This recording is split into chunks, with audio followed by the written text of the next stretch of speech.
देख रहे हैं अंबर टाइम्स। भारतीय सनातन सभ्यता में ऐसे अनेकों पर्व हैं जो अखंड सौभाग्य और परिवार की मंगल कामना के भाव से जुड़े हुए हैं। अखंड सुहाग का प्रतीक गणगौर के पूजन और व्रत का महिलाओं के लिए अपना एक अलग ही स्थान है। चैत्र मास के शुक्ल पक्ष की तृतीया को मनाया जाने वाला ये त्योहार स्त्रियों के लिए अखंड सौभाग्य प्राप्ति का पर्व है। सोमवार को महिलाओं ने पति की लंबी उम्र की कामना के साथ गणगौर का पूजन किया। गणगौर का व्रत और पूजन कुंवारी कन्या भी अच्छे पति की कामना के लिए करती हैं। ये पर्व मारवाड़, निमाड़ और मालवा क्षेत्र में बड़े स्तर पर मनाया जाता है। कालिका माता मंदिर में शिव पार्वती की प्रतिमा स्थापित कर परंपरा के साथ गणगौर का पूजन किया गया।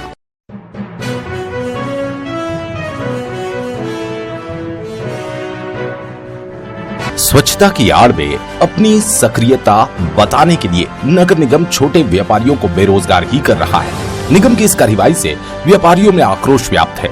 सोमवार सुबह माणक चौक में व्यापारी अपना व्यापार भी शुरू नहीं कर सके थे कि स्पॉट फाइन यानी निगम की वसूली टीम पहुंच गई और डस्टबिन नहीं होने का हवाला दे दिया।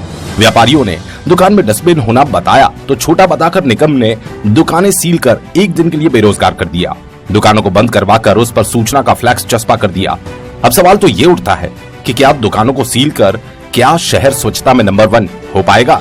व्यापारी विकास प्रजापत ने बताया, कार्रवाई यही की है इन्होंने कि दुकानें सील कर दी गई है और इस तरह से दुकानें सील करने की कार्रवाई से क्या रतलाम स्वच्छ भारत अभियान के अंतर्गत रतलाम के अंदर नंबर 1 पे आ जाएगा क्या रतलाम? क्या इस तरह की कार्रवाई तो बेहद ही निंदनीय है। मैंने उनको निवेदन किया, निवेदन करने के बावजूद उन्होंने गुस्सा दिखाकर, रोष प्रकट कर कर उन्होंने दुकानें सील की है। तो दुकानें सील करने से रतलाम अगर स्वच्छ हो रहा है तो वो एक बहुत अलग बात है, पर इस तरीके से रतलाम स्वच्छता अभियान के अंतर्गत आगे नहीं बढ़ पाएगा।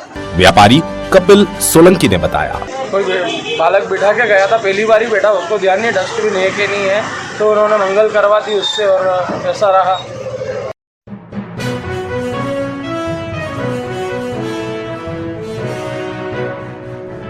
गर्मी के उग्र होते ही सूखे कंठों को प्यास बुझाने के लिए पानी की चाहत रहती है। जल सेवा करने के लिए जगह जगह जल मंदिर प्याऊ खोली जाती है। जिला अस्पताल में पूरे जिले से बीमार और उनके परिजन आते हैं, लेकिन यहाँ पानी की कोई व्यवस्था नहीं होती है। जिला अस्पताल परिसर में पानी की 2 प्याऊ हैं। दोनों प्याऊ बिन पानी सब सून की तरह ही है। अस्पताल परिसर में बाहर ओपीडी की तरफ बनी प्याऊ को गंगा जल सेवा समिति संचालित करती है। इस प्याऊ को तालों में कैद कर पानी की किल्लत उत्पन्न की जा रही है। इस प्याऊ के नल टूटे फूटे पड़े हैं तो अंदर रखा वाटर कूलर शोपीस बना हुआ है। जल सेवा के लिए अपनी समाज सेवा का जुनून बताने के जल मंदिर खोल तो दिए जाते हैं जो बाद में फजीयत का शिकार होते हैं। अस्पताल में दूसरी प्याऊ पुराने प्रसूति वार्ड के सामने है। इस प्याऊ की भी बदहाल तस्वीरों को देख लीजिए। प्याऊ गंदगी की चपेट में है। यहाँ के भी नल उखड़े पड़े हैं। प्याऊ टूटी पड़ी है। पानी की व्यवस्था नहीं होने से भर्ती मरीजों के परिजन जो पास के बागीचे में पेड़ की छांव में पानी के अभाव में सुकून के 2 निवाले भी नहीं खा पाते।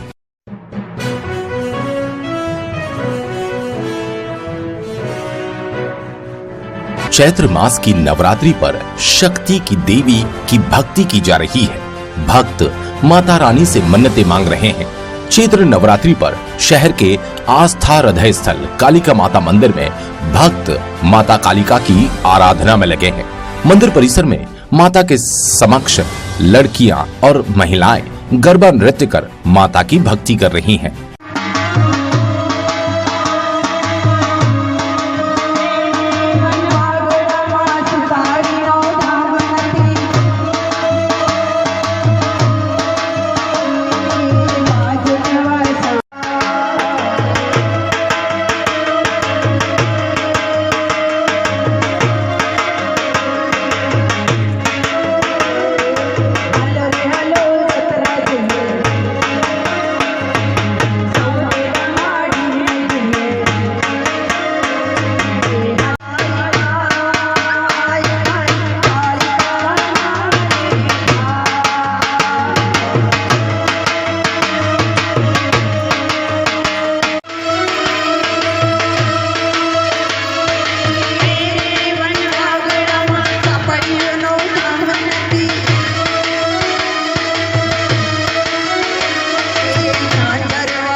मंदिर में सुबह शाम भक्तों का जमावड़ा लगा रहता है। भक्त माता रानी के दरबार में मत्था टेक सुख समृद्धि की कामना कर रहे हैं।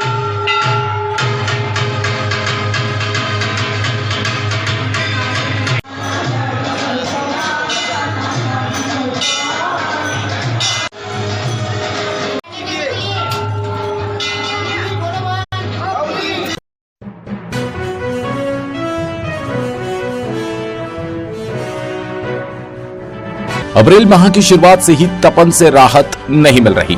जिले में दिन का तापमान 42 डिग्री से अधिक पहुंच गया। बीते एक हफ्ते में ही तापमान में 5 डिग्री तक की वृद्धि दर्ज की गई। मौसम विभाग बार बार लू चलने का अलर्ट जारी कर रहा है। एक तरफ गर्मी परेशान कर रही है, दूसरी तरफ निगम की लापरवाही से निगम के स्वामित्व वाला तरणताल तालों में कैद होकर शोपीस बन गया। करीब 2 वर्षों से इस तरह ताल में अब तक लॉकडाउन ही है, जो अब तक अनलॉक नहीं होने से स्विमिंग करने वालों की उम्मीदों पर पानी ही फेर रहा है। अब सवाल तो ये उठता है कि आखिर गर्मी से राहत के लिए स्विमिंग के शौकीन कहां जाए। शहर में तरणताल का दूसरा रूप है त्रिवेणी तट। यहाँ कुंड में सालों से डुबकी लगाकर नागरिक बच्चे अपना शौक पूरा किया करते हैं। निगम प्रशासन की बेरुखी के चलते प्राचीन त्रिवेणी कुंड की गंदगी का शिकार हुआ है। कुंड का पानी गंदा होने से यहाँ आने वाले कैसे नहाए।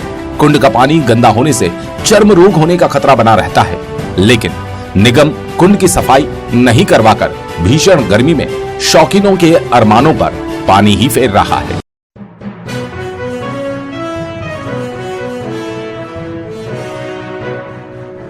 सफाई व्यवस्था को लेकर नगर निगम भले ही लापरवाह हो, लेकिन जनता समय समय पर अपनी जागरूकता का परिचय देने में नहीं चूकती। गत दिनों चेटीचंड के अवसर पर सिंधी समाज द्वारा निकाली गई वाहन रैली का कांग्रेस ने दो बत्ती चौराहे पर स्वागत किया। पुष्प वर्षा कर रैली का स्वागत करने के बाद सड़क पर बिखरे फूलों सहित अन्य कचरे को भी कांग्रेस कार्यकर्ताओं ने झाड़ू लगाकर साफ कर दिया। इस मौके पर विजय सिंह चौहान, महेंद्र कटारिया सहित कांग्रेस जन उपस्थित थे।